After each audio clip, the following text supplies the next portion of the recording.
This is CBS News Bay Area with Juliette Goodrich. Thank you so much for joining us. I'm Sarah Donchie in for Juliette Goodrich tonight. We start with flaring at the Martinez refinery. This was the view from our helicopter. You could see the flames going high up there. The Martinez Refining Company did release a statement saying flaring is part of its operations. They said this is part of their safety systems. We have not heard from Contra Costa County Health just yet. We also have an update to a big commuter headache. BART trains are moving again through the Transbay Tube. Service was stopped for about an hour because somebody was on the tracks near the Embarcadero station. Our chopper was overhead at the West Oakland station. We saw commuters waiting on the platform, and we did see some police downstairs. BART now, its general manager has been out on a listening tour to hear about what BART passengers have to say about their experiences riding the trains. Today's tour stop was Antioch. He was joined by BART's police chief, and they were trying to let riders know about increased patrols and their ambassador programs. Riders shared that police have been slow to respond to the BART app, and they also gave their insight to the police chief directly.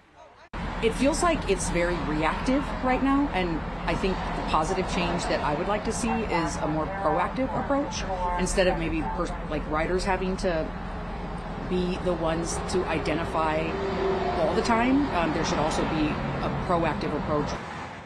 The next stop on this listening tour will be tomorrow at the Dublin station. Today, by the way, was the last day that you can use paper tickets to ride BART. Remember those? Now you'll need a Clipper card all the time.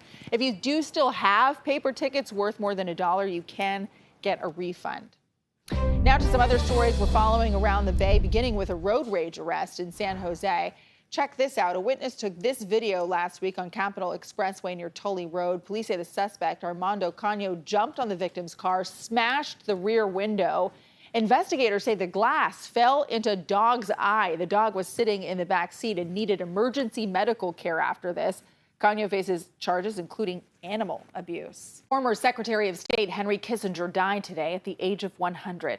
He served as National Security Advisor, Secretary of State for 2 presidents, and won the Nobel Peace Prize.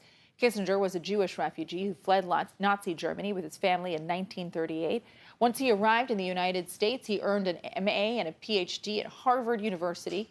He was also a pivotal figure in easing tension with the Soviet Union. He was heavily criticized over the bombing of Cambodia during the Vietnam War and for supporting a coup against a democratic government in Chile. Waiting in bumper-to-bumper traffic to get to Lake Tahoe can happen often, and it is definitely a pain. Now, Caltrans is proposing a quicker option if you're willing to pay for it.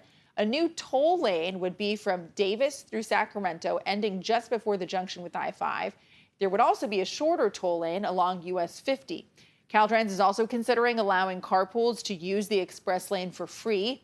They held a public meeting about this last night, but some people who live nearby said they aren't thrilled about the idea. The toll lane will allow the richest 25% of the public to opt out of congestion and leaving the rest of us in congestion.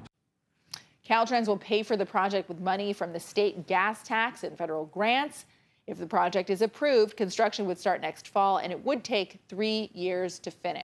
49ers back on the practice field Wednesday as they get ready for their biggest game of the season this Sunday in Philadelphia. Vern, it ain't going to be easy. No, and we worked late last night together. It wasn't easy then. It isn't easy the Niners were a slight road favorite then. Yeah. That hasn't changed. All right, so it's another install game plan day for the offense and the defense. A lot of film study for this one.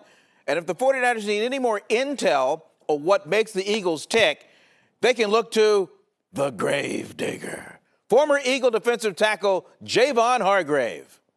Nah, I ain't talking to him this week. We can talk after the game, but we ain't going to really talk much this week. Hargrave spent the last 3 seasons with the Eagles, so he was on the winning side last January in the NFC Championship game. But Hargrave can't help his new team for this, the Eagles' brotherly shove play. That's Philly's version of the quarterback sneak that is nearly unstoppable. I don't remember us ever practicing it, so I don't think they really practice it. I think they just detail it for real. What is the secret to defending that if there is one? No secret sauce. I can't give away my game plan right now. I don't want to give too much away, but we'll try to have a plan for when they do run it. Kickoff is this Sunday, Sarah, 1:25. I'm counting it down. 3 days, 18 hours, and 3 minutes from now. If you have a Google account that you haven't used in the last 2 years but still want to keep, you'll need to sign back into it before the end of the week. Otherwise, the company's going to deactivate it. Google says it's meant to protect users from security threats like hijacked accounts. Starting this Friday, the company will delete accounts that have been inactive for at least 2 years. So we spoke to a cybersecurity expert who says inactive accounts are more vulnerable to hackers. Some of the more recent security features that they've kind of forced, like two-factor authentication, and so on. If you set up a Google account, 10 years ago and haven't logged into it for the past 3, it's quite likely that you don't have those additional kind of security controls enabled.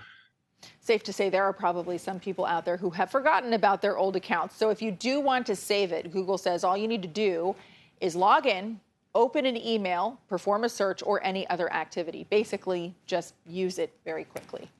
Thanks for watching. The news continues at 8 on PIX Plus or 44 Cable 12. We'll see you right back here at 11 o'clock.